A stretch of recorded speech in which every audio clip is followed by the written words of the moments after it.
This is Annapolis, and these are the midshipmen who make up the brigade of the United States Naval Academy. These are their stories, full of their laughter, their heartache, their tragedies and triumphs. The stories of the men of Annapolis.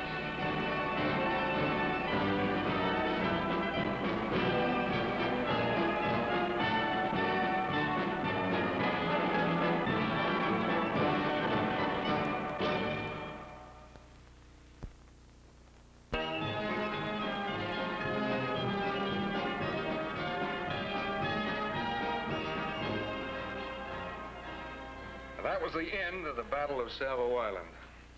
With a score for the USS South Dakota of 1 Japanese battle wagon, 3 cruisers, and a destroyer. Any questions? Yes, Mr. Richardson. Well, this is a general question, sir, not specifically related to the tactical problem you've just been describing. Well, ever since you lectured on Midway in the Marianas, some of us have been shooting the breeze about whether planes aren't making ships obsolete. I'd like to know how you feel about air power versus traditional sea power, sir. Well, it's hardly a new argument, Mr. Richardson. In fact, it's been going on since shortly after the Wright brothers bounced off that hill at Kitty Hawk in 1903. Perhaps I can best answer your question by telling you of an experience of my own. About 6 years ago, when I was a first-classman here at the Academy, my roommate and I had had a running battle on the same subject ever since we'd been plebes. See what I told you, Ted? The first thing they teach him about your precious planes is what you have to do if you ditch. So what? You had to learn how to swim when you were a plebe, didn't you? What's that got to do with it? Well, I suppose they taught you because they expected your ships to sink. Okay, see, lawyer. But let me tell you, ships are still the backbone of the Navy. There's only one kind of ship that means anything today, Steve, and that's the aircraft carrier. Sure, the carrier has a function. A mighty important one. With the range and striking power and speed our planes have, our carriers make mobile bases that can clobber any target in the world. But don't you see, you have to transport your troops and supplies and ships. Air transport will take care of all that one day. Oh, yeah? What about putting Marines ashore? Protecting the LCMs and the LCVPs and the rest of them. Protection means cruisers and their 8-inch guns. Come on, I'll fly you back to Bancroft. Gentlemen, naval gunfire has many capabilities for troop support and landings which are not possessed by artillery. The principal ones are availability, mobility, high rate of fire, high muzzle velocity, flat trajectory, small deflection pattern, and variety of weapons and types of ammunition. Now, this is the F-2A. It's a highly maneuverable, high-performance jet fighter. It has a maximum speed of 650 miles per hour. Now, its primary recognition features are the blunt nose, the swept-back wing, the swept-back horizontal stabilizer, and the barrel-shaped fuselage. Notice in the front view, the horizontal stabilizer is set high on the vertical fin, and the fuselage appears round.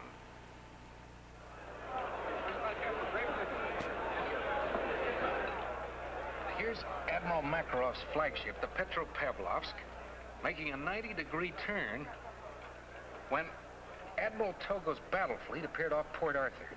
You follow me, don't you? Follow you? I wouldn't even try to pronounce the ship's name. Togo outmaneuvered Makarov. His flagship was sunk with a loss of 600 men. Fascinating. Do go on. That was the beginning of the Japanese victory in 1904. Now, if that doesn't prove to you that... Excuse me, Admiral, but do you mind if I borrow the flagship so I can finish my pie?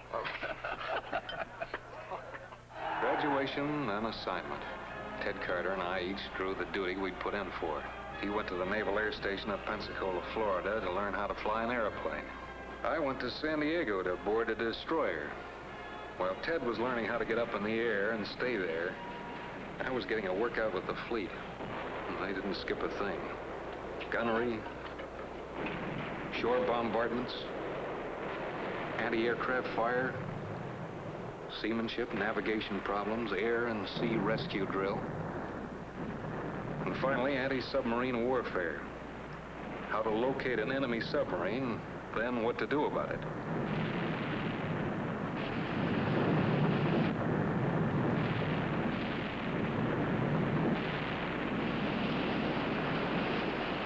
We've been knocking holes in the Pacific Ocean all day on anti-sub exercises with depth charges.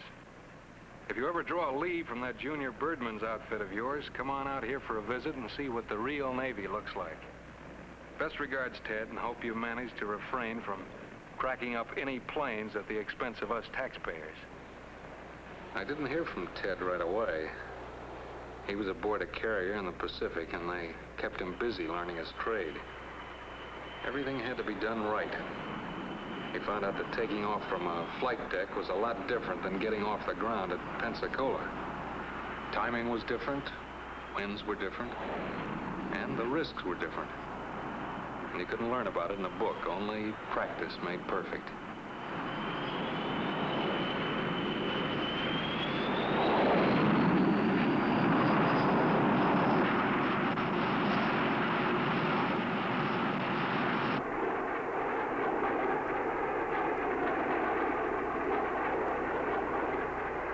Also, there was quite a bit more to naval aviation than just getting a plane up in the air and keeping it there.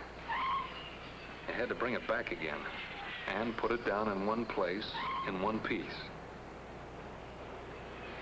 But finally, Ted got a chance to pick up our old feud where we'd left off. These new jets we're flying have really got it made, Steve. While you're poking along in that tin can of yours at 30 knots, we're doing a sweet 500 miles an hour. Come clean, son. Do you still think there's a place for ships in the Navy? I thought so more than ever. But before I could get around to writing him about it, the big news broke. Steady on 290. Steady on 290.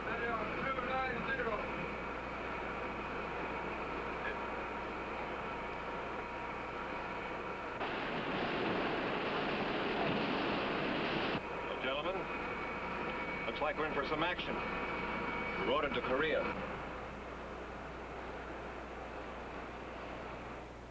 Of course, Ted got the same word aboard his carrier. Now hear this. This is the captain speaking. We've been ordered to proceed to the Far East at once. The communists have invaded South Korea.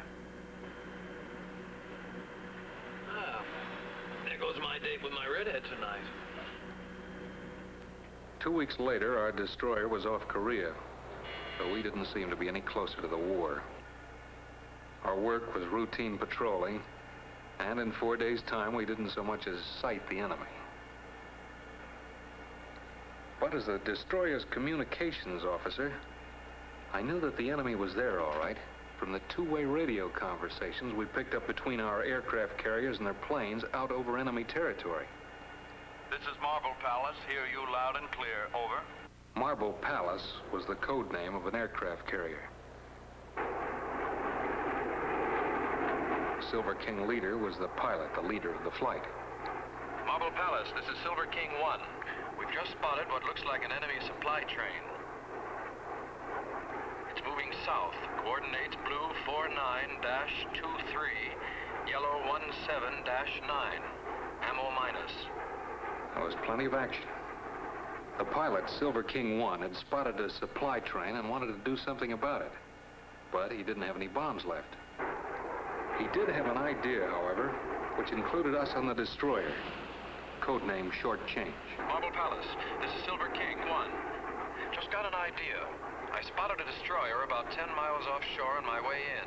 These railroad tracks are only a couple of miles inland. How's chances of having him toss a few shells where they'll do the most good? Over. This is Marble Palace. Roger, wait out. Short Change, this is Marble Palace. What is your present position? Carrier requests our posit, Captain. Send this to Marble Palace. Position 14 miles northeast Kagu Point. Present course 195. Speed 15. Blue 49-23, yellow 17-9. Wait, Mr. Ross. Mr. Ross, notify the carrier those railroad tracks are completely concealed by mountains from any possible visual observation offshore. Request planes to spot for us if we're ordered to attack the target. Planes to spot for us. We are ordered to attack target. Out. Silver King 1, this is Marble Palace. Short change reports target will require aerial spotting of their gunfire. What is your fuel situation? Over. This is Silver King 1. I can remain over target, 23 more minutes. Then I must return to home plate. Request permission, remain over target and spot for short change. Second section will return on time. Over. What's the delay, Mr. Ross? It seems the jets are low on fuel, sir. The flight leaders asked the carrier for permission to spot for us. Silver King 1, this is Marble She's answering Palace. now, sir. Silver King 1, this is Marble Palace. Request granted. Detach second section to return to base. Out. Silver King from leader. Detach and return to home plate. Okay, gang, back you go to home and mother. Bill, you're acting leader. Be seeing you. Over.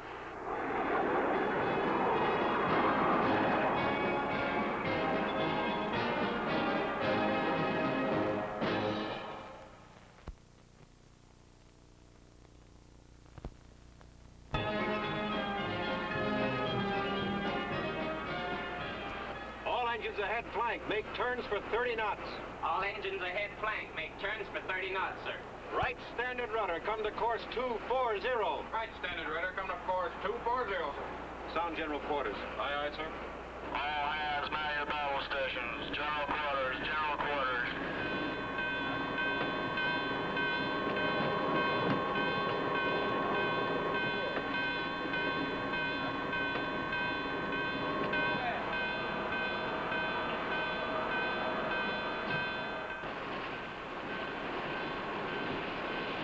Silver King 1. This is short change. Short change. Over. This is Silver King 1. Over. Proceeding at 30 knots. Course 240 to take target under fire. Over. Roger. How soon do you estimate you will be in position to attack? Over. Plane is asking how soon we can commence firing, Captain. Tell them about 16 minutes. Roger. I'll be waiting. Out. Don't stop to do any fishing on the way, will you, fellas?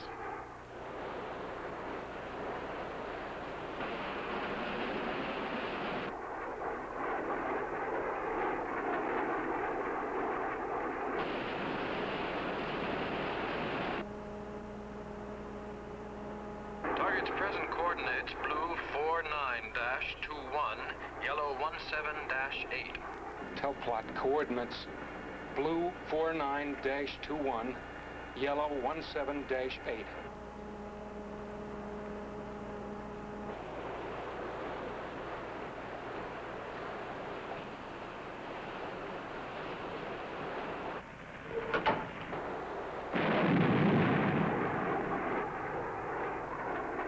This is Silver King 1, splash, left 300, drop 400, over.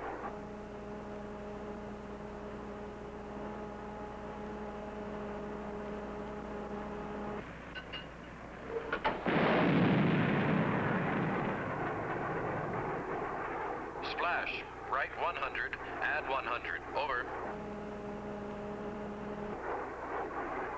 You've got him bracketed. Hold it, he's headed into a tunnel. Estimate tunnel exit about 500 yards south. I'll tell you when he comes out. Any chance he'll stay in the tunnel? Not on your life. They've learned we can seal off both ends and leave him there. They'd rather take their chances in the open. He's out. Resume firing. Drop 100 and you've got him. On target. Rapid continuous fire.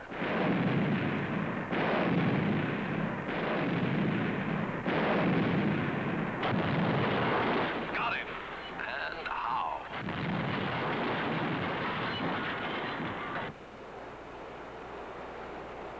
Must have been a load of ammunition. Nice going, short change, and thanks. Thanks to you, Silver King 1. Haven't seen such nice fireworks since last 4th of July. Marble Palace, this is Silver King 1. Mission accomplished. Small boy destroyed target. In fact, they spread it all over the landscape. It was a freight train full of ammo. Returning to home plate. Request steer. Over. Uh-oh. Company coming. Secure from general quarters. Set condition 3. Aye, aye, sir. Big's flying on that plane, Captain.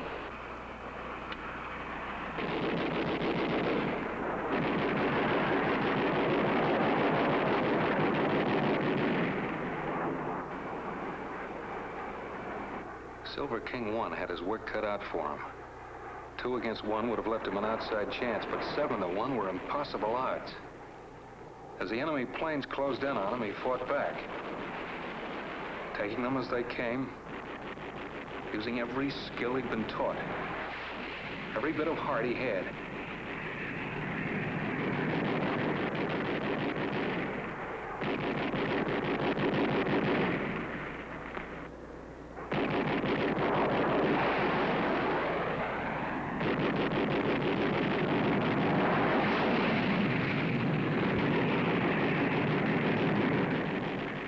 The first round was his. He got one. Scratch 1.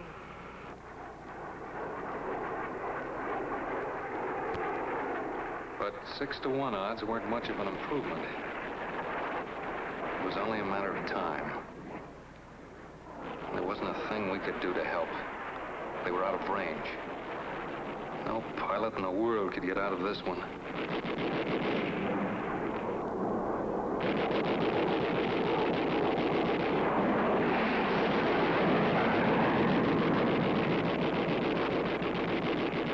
I'm hit.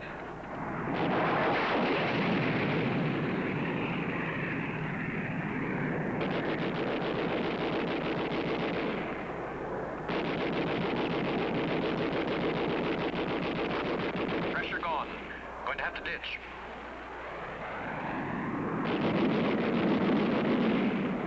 His pressure's gone. He's ditching. Bridge combat, he's hit. His pressure's gone. He's ditching. He's hit, Captain. He's ditching. Increase speed to 30 knots. Come to course 145. Give me his bearing as soon as he ditches, Mr. Devery. Aye, aye, sir.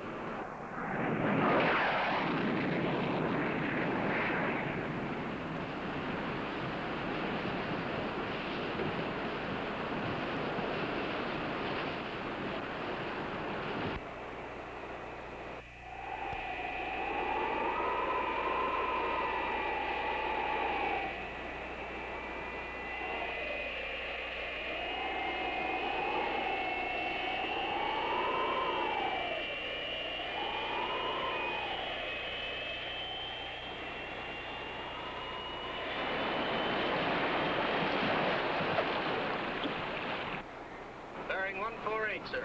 Come to 148.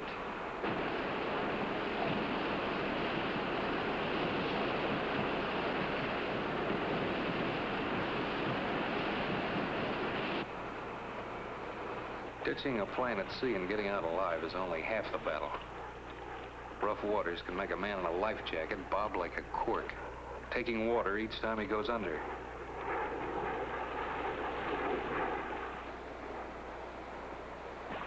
And worse, the enemy considers you down but not out until they've had their machine gun practice for the day.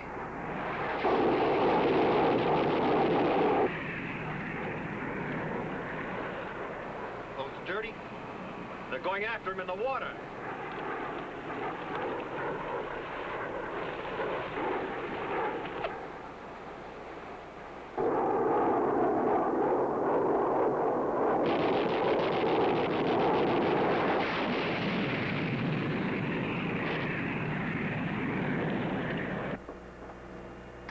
Carrier requests any information concerning their pilot, sir. Inform her we're attempting to rescue the pilot. He's being attacked by enemy planes.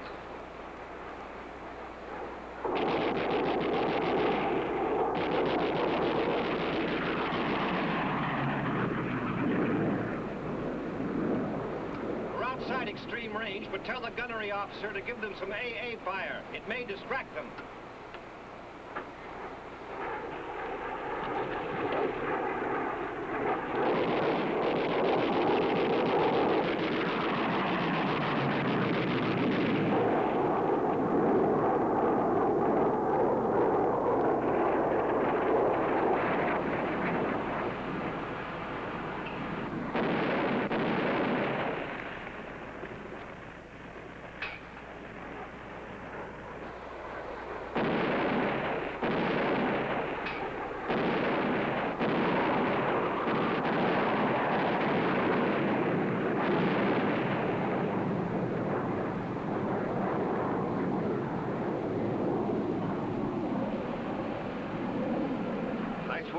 Looks as though they had enough.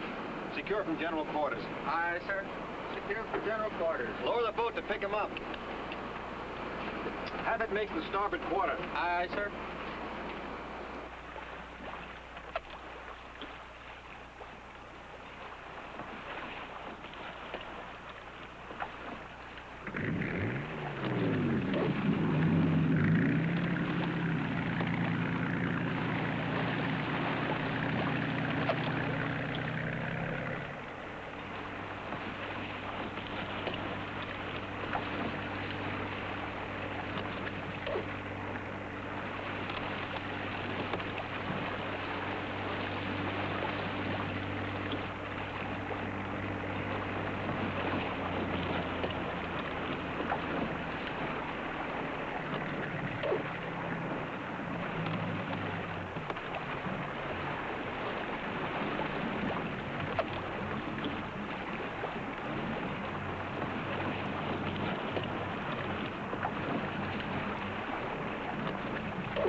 Aboard, Lieutenant. Believe me, Captain, I'm glad to be aboard. You wounded? No, it's nothing, sir. It's just a little nick in the shoulder. Get below with the corpsman. He'll make sure it's nothing. Now we'll let the carrier know we've got you.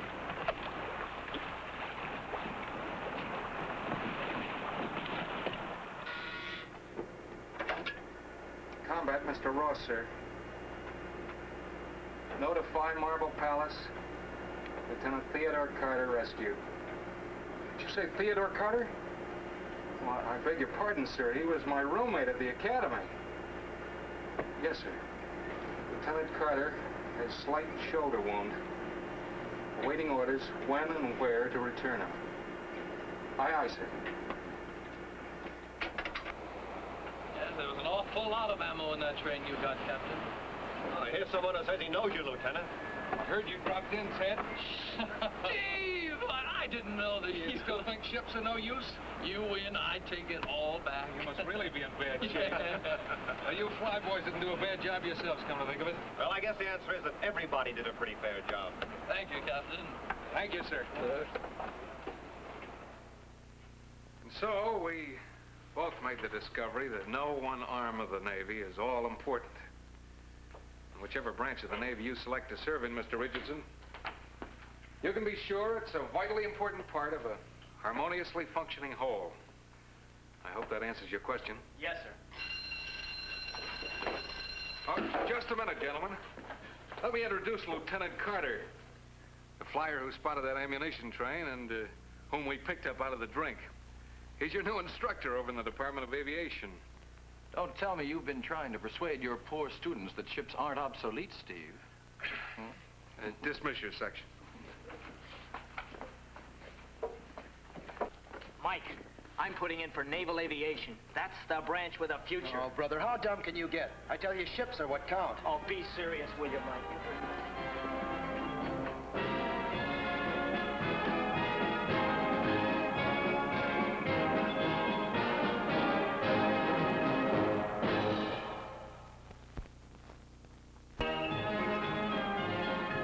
Yes, this is Annapolis, the United States Naval Academy, proud of its dignity, its history, its traditions, but most of all, proud of its men. Next week, we will bring you another story of the men of Annapolis.